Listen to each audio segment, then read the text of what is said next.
Hello students, welcome to Vertexual. তো আমি কি কৰিলো আমি তোমালোকক পোহৰৰ প্ৰতিফলন আৰু প্ৰতিসৰণ চেপ্টাৰটো আমি অলৰেডি ডিসকাস কৰিছো তাত লেন্স আৰু লেন্সৰ লগতে পোহৰৰ প্ৰতিসৰণ দাপোনৰ সব কোৱেশ্চন আমি যিমান পাৰো সিমান কোৱেশ্চন তোমালোকৰ বাবে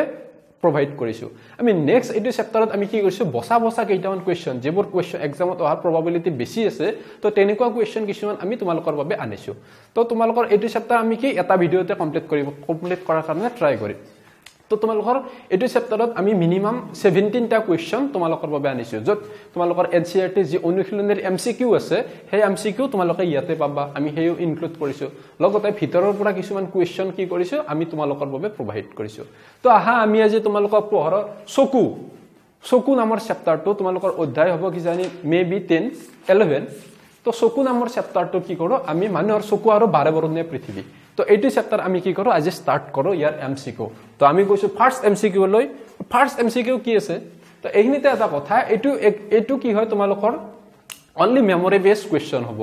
তো যিবোৰ বস্তু তোমালোকে জানিবা তৎক্ষণাত টিক কৰি দিব পাৰিবা তো ইয়াত কোনো লজিক বা কোনো ফৰ্মুলা ইউজ কৰাৰ কাৰণে কোনো প্ৰসেস নাথাকিব তো ইয়াতে মানে যেনেকৈ আমি পোহৰৰ প্ৰতিফলন আৰু প্ৰতিসৰণত কি কৰিছিলো ফৰ্মুলা ইউজ কৰিছিলো তো ইয়াত তেনেকুৱা ফৰ্মুলা ইউজ কৰা কোৱেশ্চন মই তোমালোকৰ বাবে নাপালো তো মই ইয়াত মাত্ৰ অনলি লাইন বাই লাইন উঠাইছো যদি তোমালোকৰ চেপ্টাৰটো মনত থাকে বা কোৱেশ্চনবোৰ ভালকৈ চোৱা তোমালোকে কি কৰিবা তৎক্ষণাত এইটো টিক কৰি দিব পাৰিবা তাৰ কাৰণে আমি বেছি টাইম নলওঁ আৰু আমি কৰোতেও তেনেকৈ তৎক্ষণাত কি কৰিম তোমালোকক টিক কৰি বুজাই যাম তো ফাৰ্স্ট কোৱেশ্চন কি আছে এজন মানুহে ওচৰৰ বস্তু স্পষ্টভাৱে দেখা নাপায় তেওঁৰ চকুৰ কি ৰোগত ভুগি আছে তো আমি জানো ওচৰৰ বস্তু স্পষ্টভাৱে দেখা নাপালে তাক কি বুলি কব নিকট দৃষ্টিগ্ৰস্ততা আৰু দূৰৰ বস্তু নিকট দৃষ্টিগ্ৰস্ততা কি ওচৰৰ বস্তু স্পষ্টভাৱে দেখা নাপায় তেও কি ৰোগত ভুগি আছে এজন মানুহে কি হ'ব ওচৰৰ বস্তু স্পষ্টভাৱে দেখা নাপায় তেও কি ৰোগত ভুগি আছে তো এইটো কি হ'ব ওচৰৰ বস্তু যিবোৰ ভালকৈ দেখা নাপায় কিন্তু দূৰৰ বস্তু দেখা পায় তাক কি কয় দূৰ দৃষ্টিগ্ৰস্ততা আৰু যিবিলাক মানুহ নিকট দৃষ্টিগ্ৰস্ততাত ভুগে তাৰ কি হ'ব কি ওচৰৰ বস্তু ভালকৈ দেখা পায় কিন্তু কি হ'ব দূৰৰ বস্তু ভালকৈ দেখা নাপায় তো তোমালোকে কনফিউজন নলগাবা ওচৰৰ মানুহে কি হৈছে ওচৰৰ বস্তু স্পষ্টভাৱে দেখা নাপায় কিন্তু দূৰৰ বস্তু স্পষ্টভাৱে দেখা পায় তো এইটো কি হ'ব এইটো দূৰ দৃষ্টিগ্ৰস্ততা কি হ'ব দূৰ দৃষ্টিগ্ৰস্ততা তো তোমালোকে যদি চোৱা তোমালোকৰ মই এনসিআৰটি তোমালোকৰ কনফিউজন হৈ বাবে এনসিআৰটি মই তোমালোকৰ বাবে লৈ আহিছো লগত তো তোমালোকে যদি এনসিআৰটি 189 পেজত চোৱা তো তাত পাবা মায়োপিয়া বা নিকট দৃষ্টিগ্ৰস্ততা তো তোমালোকৰ যদি চোৱা এনসিআৰটি নাম্বাৰ 190 পেজ তাৰ পাবা হাইপাৰমেট্ৰোপিয়া দা দূৰ দৃষ্টিগ্ৰস্ততা তাত সেকেন্ড লাইনতে দেখাই আছে এজন মানুহে দূৰৰ বস্তুবোৰ স্পষ্টকৈ দেখে কিন্তু ওচৰৰ বস্তুবোৰ স্পষ্টকৈ নেদেখে তো আমাৰ কোৱেশ্চন আহিছে ওচৰৰ বস্তু স্পষ্টভাৱে দেখা নাপায় বেমাৰটো কি হ'ব দূৰ দৃষ্টিগ্ৰস্ততা তো এনেকুৱাকে তোমালোকৰ এইটো চেপ্টাৰত এনসিআৰটি লাইনৰ পৰা কোৱেশ্চন তোমালোকক দিব তো তোমালোকে যদি এনসিআৰটি লাইন বাই লাইন পঢ়া আৰু আমাৰ এমসিকিউ কিটা চোৱা তেতিয়াহলে তোমালোকৰ এক্সামটো ভাল হ'ব তো আমি আহিছো নেক্সট কোৱেশ্চনলৈ এইটো আনসাৰত কনফিউজন নলগাবা আনসাৰ কি আছে অপচন বি আমি নেক্সট কোৱেশ্চনলৈ আহিছো নেক্সট কোৱেশ্চন কি দিছে তোমালোকৰ এজন মানুহে -2 ডায়োপ্টাৰৰ এখন সংশোধনীয় লেন্স ব্যৱহাৰ কৰে তো কি দিছে পাৱাৰ দিছে আমাক p -2 ডায়োপ্টাৰ -2 দিছে ডায়োপ্টাৰ সংশোধনীয় লেন্স ব্যৱহাৰ কৰে তেওঁ চকুৰ কি ৰোগত ভুগি আছে তো আমি এটা ফৰ্মুলা পোহৰতে পঢ়ি আহিছো p 1/f p কি দিছে -2 1/f হ'ব তো কি হ'ব যদি পাৱাৰ মাইনাস হয় ফোকাস দৈৰ্ঘ্য আমাৰ কি হ'ব f ৰ ভ্যালু কি হ'ব মাইনাসত আহিব আৰু f মাইনাস কি লেন্সৰ ক্ষেত্ৰত হয় f মাইনাস হয় তোমালোকৰ অৱতল লেন্সৰ ক্ষেত্ৰত আৰু অৱতল লেন্স কি বেমাৰৰ কাৰণে ব্যৱহাৰ কৰা হয় তো তোমালোকে যদি নিকট দৃষ্টিগ্ৰস্ততা পঢ়া ভালকে তাত গম পাবা অৱতল লেন্স নিকট দৃষ্টিগ্ৰস্ততা দূৰ কৰাৰ কাৰণে ব্যৱহাৰ কৰা হয় তো তোমালোকৰ অপচন কোনটো কাৰেক্ট হ'ব যদি অৱতল লেন্স নিকট দৃষ্টিগ্ৰস্ততাৰ কাৰণে দূৰ কৰা হয় তো তোমালোকৰ অপচন কোনটো কাৰেক্ট হ'ব option A is correct answer তো নেক্সট আহিছো আমি থাৰ্ড কোৱেশ্চনলৈ স্বাভাৱিক চকুৰ বাবে স্পষ্ট দৃষ্টিৰ ন্যূনতম দূৰত্ব কি তো স্বাভাৱিক চকু মানে ধৰা এটা চকুত কোনো বেমাৰ নাই তো তেনেকুৱা মানুহৰ চকুৱে কি মানে নিম্নতম ভাৱে কিমান দূৰত্বত চাব পাৰে তো তোমালোকে যদি চোৱা তো তোমালোকে ডাইৰেক্ট পাবা এইটো 25 সেন্টিমিটাৰ কোনো কনফিউজন নলগাবা 25 centimetre option A is correct answer next আহিল তোমালোকৰ 4 আকাশৰ ৰং নীলা হোৱাৰ কাৰণ কি আকাশৰ ৰং নীলা হোৱাৰ কাৰণ কি তো তোমালোকৰ এনসিআৰটিত কি কৰিছে এনেকুৱাকে বনাই দিছে বোলে আকাশৰ ৰং নীলা হোৱাৰ কাৰণ কি বা সূৰ্যৰ অস্তগামী আৰু সূৰ্যৰ অস্তগামী বা উদিত সূৰ্যৰ ৰং ৰঙা হোৱাৰ কাৰণ কি তো তোমালোকক এইবোৰ কি দিছে ডাইৰেক্ট এনচিইআৰটি 4টা বা 5টা লাইনত এইখিনি ভালকৈ বুজাই দিছে তো তোমালোকে যদি তাৰ পৰা এনচিইআৰটিত পঢ়া পাবা যে আকাশৰ ৰং নীলা হোৱাৰ কাৰণ কি আকাশৰ ৰং নীলা হোৱাৰ কাৰণ হ'ল সূৰ্যৰ পোহৰৰ বিক্ষেপণৰ কাৰণে 1 মিনিটো দেৰি নকৰি কি কৰিবা অপচন এ টিক কৰি দিবা কিহৰ কাৰণে সূৰ্যৰ পোহৰৰ বিক্ষেপণ আমি আহিছো নেক্সট কোৱেশ্চন নেক্সট কোৱেশ্চন এটা প্ৰিজমৰ মাজেদি পোহৰ ৰশ্মি কেইবাৰ প্ৰতিসৰণ হয় তো প্ৰিজমৰ কেইটা পৃষ্ঠা থাকে 3টা পৃষ্ঠা থাকে 3টা পৃষ্ঠাৰ মাজেদি কি হ'ব আমাৰ মিনিমাম 2টা পৃষ্ঠাত কি হয় পোহৰৰ ৰশ্মিৰ প্ৰতিফলন ঘটে তো তোমালোকে পালা পোহৰৰ ৰশ্মিৰ প্ৰতিফলন কেইটা পৃষ্ঠাত ঘটে 2টা পৃষ্ঠাত অপচন কি বি দুবাৰ হ'ব 2টা পৃষ্ঠাত কি হ'ব দুবাৰ প্ৰতিফলন হ'ব তো option b is correct answer তো কোৱেশ্চন ভালকৈ পঢ়ি তাৰ অপচন কেইটা ভালকৈ চাই তোমালোকে টিক কৰিবা এটা কোৱেশ্চন কি হয় ভুল নহয় নেক্সট আহিছে চন্দ্ৰৰ পৰা আকাশৰ ৰং কেনেকৈ দেখি সকলোৱে জানা চন্দ্ৰৰ পৰা আকাশৰ ৰং কেনেকৈ দেখি সৰু সৰু বস্তু সবৰে মনত থাকে কলা দেখি তো আমি ইয়াত বেছি টাইম নলগাও অপচন ডি কি আছে তোমালোকৰ কাৰেক্ট আনসাৰ নেক্সট আহিল তোমালোকৰ দৃশ্যমান বৰ্ণালীৰ আটাইতকৈ তলৰ ৰংটো কি তো দৃশ্যমান বৰ্ণালী বুলি কোন কেইটা ৰং থাকে তাত 7টা ৰং থাকে তো তোমালোকে ভিপজিউৰ পাইছা বা বেগুনী সেয়াহুৰ তোমালোকে শৰ্টকে মনত ৰাখা তো তলত কি থাকে বেঙুনীয়া খন নীলা নীলা তো তোমালোকক খুদিছে তলত কি থাকে আমি তলত কি পাও বেঙুনীয়া পাও অপশন সি কারেক্ট आंसर কোনো লজিক নাই কোনো কনসেপ্ট নাই অনলি মেমৰি বেসড কোৱেশ্চন চিন্তা নকৰিবা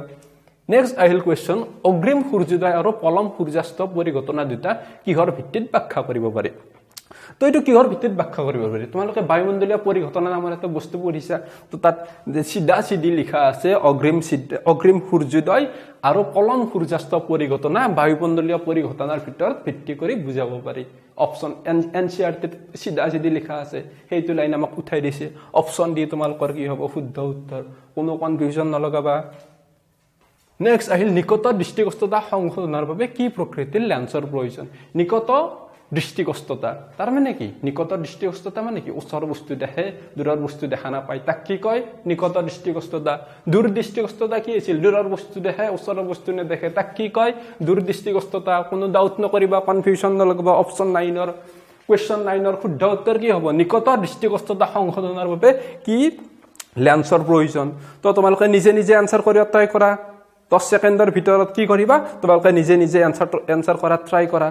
তো ট্ৰাই কৰিলে তোমালোকৰ আনসাৰ কি আহিছে যদি অবতল লেন্স আহিছে হি শুদ্ধ উত্তৰ যাৰ উত্তৰ লেন্স অহা নাই ভালকৈ এনচিইআৰটি পঢ়া অপচন কি হ'ব অপচন বি শুদ্ধ উত্তৰ অবতল লেন্স ব্যৱহাৰ কৰি আমি কি কৰিম নিকট দৃষ্টিগোচৰতা দূৰ কৰিম অলৰেডি এইটো কথা আমি কোৱেশ্চন নাম্বাৰ 2 তোমালোকৰ লগত আলোচনা কৰিছো তাত কি দিছিল পাৱাৰ কিমান দিছিল -2 ডায়োটা তাত আমি কি কৰিছো ভালকৈ আলোচনা কৰিছো জলদি আমি কি কম নেক্সট 10 নম্বৰ কোৱেশ্চনলৈ যাম স্বাভাৱিক চকুৰ পৰা দূৰবিন্দুৰ দূৰত্ব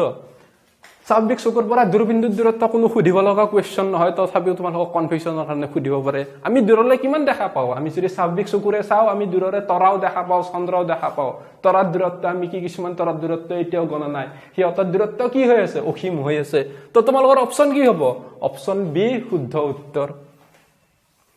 নেক্সট আহিল দূৰ দৃষ্টিগোচৰতা ৰোগ সংশোধনৰ বাবে কি লেন্সৰ প্ৰয়োজন যদি আমাৰ নিকট দৃষ্টিগোচৰতা সংশোধনৰ বাবে অবতল লেন্সৰ প্ৰয়োজন আছিল দূৰ দৃষ্টিগোচৰতা কি ৰোগ সংশোধনৰ বাবে কি প্ৰয়োজন হ'ব উত্তল লেন্সৰ কোনো কনফিউজন নাই ডাইৰেক্ট যাবা উত্তল লেন্স টিক কৰিবা শুদ্ধ অপচন কি হ'ব উত্তল লেন্স নেক্সট আহিল আমাৰ 13 নম্বৰ কোৱেশ্চন কোনে প্ৰথমে সূৰ্যৰ পোহৰ অধ্যয়ন কৰিবলৈ প্ৰিজম ব্যৱহাৰ কৰিছিল কোনে প্ৰথমে সূৰ্যৰ পোহৰ অধ্যয়ন কৰিবলৈ প্ৰিজম ব্যৱহাৰ কৰিছিল যদি তোমালোকে পঢ়া প্ৰিজমৰ তলতে লিখা আছে স্যাৰ আইজাক নিউটনে কি কৰিছিল প্ৰিজম ব্যৱহাৰ কৰি প্ৰথমে সূৰ্যৰ পোহৰ অধ্যয়ন কৰিছিল অপচন কোনটো হ'ব অপচন এ কাৰেক্ট आंसर কোনো কনফিউজন নলগাবা কোনো ডাউট নলগাবা অনলি মেমৰি বেসড কোৱেশ্চন যাৰ মনত থাকে হিয়া নম্বৰ পাব এজন মানুহে দূৰৰ বস্তু স্পষ্টকৈ দেখা নাপায় তেওঁ চকুৰ কি ৰোগত ভুগি আছে বাৰে বাৰে কৈ আছো দূৰৰ বস্তু দেখা নোপোৱা কি বুলি কয় নিকট দৃষ্টিগোচৰতা আৰু ওচৰৰ বস্তু দেখা নোপোৱা ৰোগ দূৰ দৃষ্টিগোচৰতা অপচন কোনটো শুদ্ধ উত্তৰ হ'ব তোমালোকে নিজে নিজে চোৱা এজন মানুহে ওচৰৰ দূৰৰ বস্তু স্পষ্টকৈ দেখা নাপায় তেওঁ চকুৰ কি ৰোগত ভুগি আছে তেওঁ চকুৰ ৰোগত ভুগি আছে নিকট দৃষ্টিগোচৰতা যাৰ মনত থাকে হিয়া নম্বৰ পাব নেক্সট আছে মানুহৰ চকুৰ লেন্সৰ ফোকাস দৈৰ্ঘ্য হালসলনি কৰি বিভিন্ন দূৰত্বত অৱস্থিত বস্তু ফোকাস কৰিব পাৰে ইয়াৰ কাৰণ কি আমি যদি মানুহে চকুৰ কি কৰে লেন্সৰ ফকাছ দৈৰ্ঘ্য হাল সলনি কৰি দিয়ে তেতিয়া কি হয় বিভিন্ন দূৰত্বত থকা বস্তু কি কৰে অৱস্থান কৰিব পাৰে তো তোমালোকে চোৱা যদি আমি দূৰত বস্তু চাওঁ আমি এনেকৈ জুমি চাওঁ আমি বস্তুটো কি অলপ হলেও ভালকৈ দেখা পাওঁ তো তাৰ কাৰণে কি লয় তাক কি বুলি কয় চকুৰ উপযোজন ক্ষমতা option b correct answer next আহিল মানুহৰ চকুৱে বস্তু এটাৰ প্ৰতিবিম্ব গঠন কৰাৰ স্থান তো তোমালোকক কনফিউজনৰ কাৰণে অপচন আমি বেলেগকৈ দিছো কৰ্ণিয়া চকুৰ পতা চকুৰ মণি আৰু অক্ষিপটক কি বুলি কয় ৰেটিনা বুলি কয় তো তোমালোকে কনফিউজন নলগাবা অক্ষিপটক কি বুলি কয় ৰেটিনা তো ৰেটিনা বুলি কওঁতে সকলোৱে গম পাইছা মানুহৰ চকুৱে বস্তু এটাৰ প্ৰতিবিম্ব ক'ত গঠন কৰে ৰেটিনা তাক তোমালোকক এক্সামিনাৰে কি বুলি দিব অক্ষিপট বুলি দিব তোমালোকৰ কনফিউজন লাগি গ'লে যাতে এইবোৰ কনফিউজন নকৰা তাৰ কাৰণে তোমালোকে ইংলিছ টাৰ্মটো লাহে চাই যাবা তো ইয়াক কি হ'ব আমাৰ শুদ্ধ উত্তৰ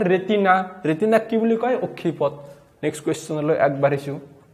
নেক্সট কোৱেশ্চন হৈছে নিয়মীয়া দৃষ্টিৰ সদ্য প্ৰাপ্তবয়স্কৰ বাবে স্পষ্টকৈ দেখা ন্যূনতম দূৰত্ব আকৌ সুধিছে ন্যূনতম দূৰত্বৰ কথা আমি অলৰেডি ডিসকাস কৰিছো কি 25 সেন্টিমিটাৰ ইয়াত কি কৰিম আমি 25 সেন্টিমিটাৰ চকু মুজি সি অপচন কি হ'ব শুদ্ধ উত্তৰ নেক্সট আহিল তোমালোকৰ চকুৰ কি অংগৰ ক্ৰিয়াৰ বাবে চকুৰ লেন্সৰ ফকাছ দৈৰ্ঘ্যৰ পৰিৱৰ্তন হয় ইম্পৰ্টেন্ট কোৱেশ্চন চকুৰ কি অংগৰ ক্ৰিয়াৰ বাবে চকুৰ লেন্সৰ ফকাছ দৈৰ্ঘ্যৰ পৰিৱৰ্তন হয় মনত নথকা বস্তু তো তোমালোকৰ কনফিউজন নলগাবা কি হ'ব আমাৰ